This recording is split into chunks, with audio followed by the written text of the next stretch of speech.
ছাৰে সম্বৰ্ধনা জনাবৰ কাৰণে মই অনুৰোধ জনাইছোঁ।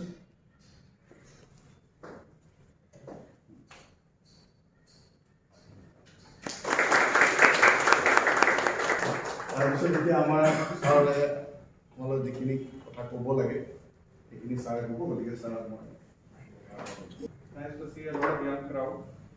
I would start by thanking Udayji for giving an opportunity to address you all.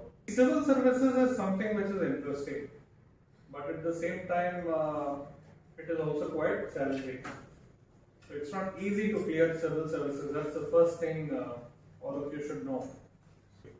So preliminary exams is like a eliminator. 98% of the students who appear are eliminated. So if you have a vacancy of 1000 for a particular year, only 2 times or 3 times the vacancy are called for the interview. And only 10 times or probably 15 times that numbers appear for the mains exam. Less than 1% appear for the interviews. Out of the 5 lakh students, I can challenge you, 3 lakh students lose interest. I repeat, out of the 5 lakh students, 2 to 3 lakh students lose interest in this 15-month journey. And if you can keep yourself committed to studying and achieving your goals and doing your hard work, more than 60% of your battle is won. You can be rest assured that about 50% of the students prepare for civil services lose patience, get distracted, are afraid, somewhere lose their self-confidence and detach themselves from the goal and the study, and that is why they fail, not because of their capability or because the exam is very tough. So if you look at any such examination, it is only your temperament. Do you have your skills? IAS exams, I am repeating, are not tough. What makes these exams very challenging? Why is that people are afraid of these exams? Here you don't have a very clearly defined syllabus. You just have subjects, some kind of indicators.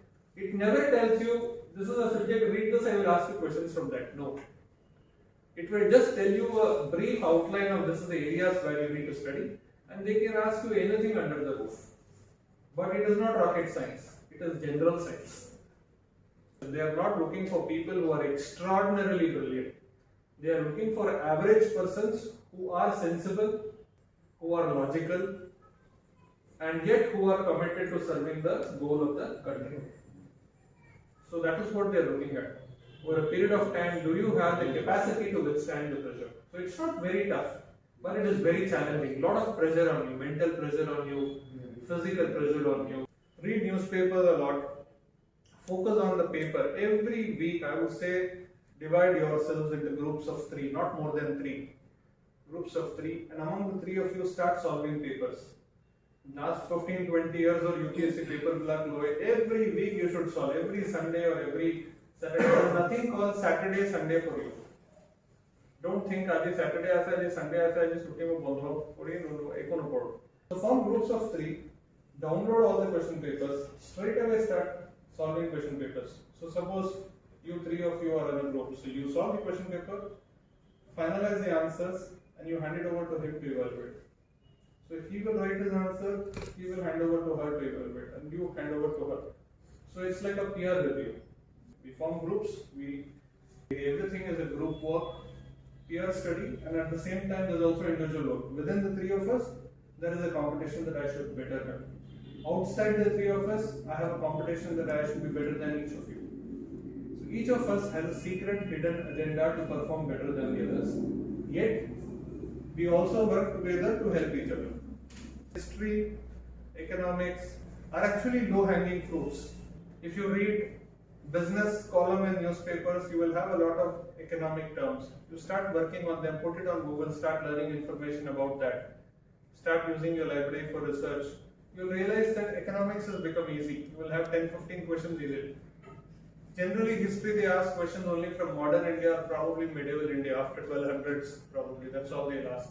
That's another low-hanging fruit of 10-15 questions. Then you can start looking at your geography. Physical geography is very interesting and easy, very highly scoring. Then you have constitution. Constitution is very, very complex, but not, I wouldn't say complex, very wide, but not very complex, but very, very wide. But if you can remember constitution, that is about 10-15 questions. So if you strategize, it is not very difficult. Now, how do you strategize? How do you know what you have to study? There is only one way. Start preparing question papers. Look at question papers of last few years. You will have about 20 question papers from UPSC site itself. Then you will have some 20 question papers from different institutes. So civil services is a long time effort, very, very strategic effort. It's not something like a nuclear physicist has to do, or something like a law research, or something like rocket science. It is straightforward, very simple. The challenge is it's too wide, and you need to remember a lot, you need to analyze a lot. Perspectives matter. In mains examinations, they will give you a particular statement and say that, what is your opinion about it? Now, you can't be too critical about it, you can't be too positive for it. You are supposed to say why it is good and also why it is bad. So you analyze it from both perspectives and then give a conclusion which not only criticizes it but also appreciates it. Because there is every government, irrespective of which political affiliation that comes, that does not matter to us. But when a law is brought, it is brought by the assembly or the parliament, which is an elected house of representatives. So there is a good purpose behind it. But is there also a side effect of the law? It is like medicine, which we take. Medicine is for good purpose, but there are some side effects which everybody has. So you analyze all that and give a conclusion. So that's how mains examinations are done. For interview, you just have to be confident, present your true self, and tell them whatever they are asking in a very, very straightforward way. It is too early to tell you about interviews. Maybe once you clear the prelims and the mains, you can always prepare for interviews, because interview doesn't require preparation, in my opinion. It just requires that realizing. It's like spirituality. It is like understanding yourself, what you are. So understanding your own self is all about that. Even if you go to the interview thinking that वो एक perspective लो exam, वो एक कथा बातें 5 minutes तक बुलाई देखो. 5 minutes, your own natural self will be presented before them, and they will ensure that who you are, they will identify. So the group is quite interesting interview. You should have a purpose for life always. Till death, everybody should have a purpose. And this purpose reflects in your studies for civil services also. If you can't have a defined purpose for the next 2 years, you will not be able to clear the services. Very, very clear plan, very, very committed plan without getting too tense. I am assuring you, I am giving you full confidence that it is not a tough exam. It's not rocket science, it's an easy exam. It is only tough from the perspective of whether you can withstand the mental pressure, whether you can remain cool, whether you can plan strategically, whether you will be very sincere in solving the question papers every week and assessing through a third party like your friend, and also analyzing what is your mistake and working on it. And make your strategy and start reading all those parts. So you have to be sincere, and I'm sure that things will improve. Civil services is one of the premier services. I have traveled to different countries, I have met civil servants from different countries. I will assure you, there is no job in the world which is better than Indian Administrative Service. Indian Administrative Service officers are meant for decision making. So you either say yes or you are supposed to say no. It might be that you have wrongly said yes, you have wrongly said no, that does not matter. But you should say yes or you should say no. This decision making is the reason why the Indian Administrative Service is there. So hence it is the best service in the world.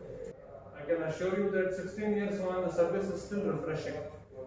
You have all the benefits here. You have all the power, you have all the facilities, you have all the support systems. You will interact with all major politicians, all ministers, all societies, all pressure groups, all newspaper, related organizations, all media organizations. You will work with all RTI activists, you will work with all criminals, thugs, all fraud contractors, everybody, good and bad people. And this service gives you the maximum power and exposes you to the maximum risk. So A to Z is available only in this service in the world. There is no other service.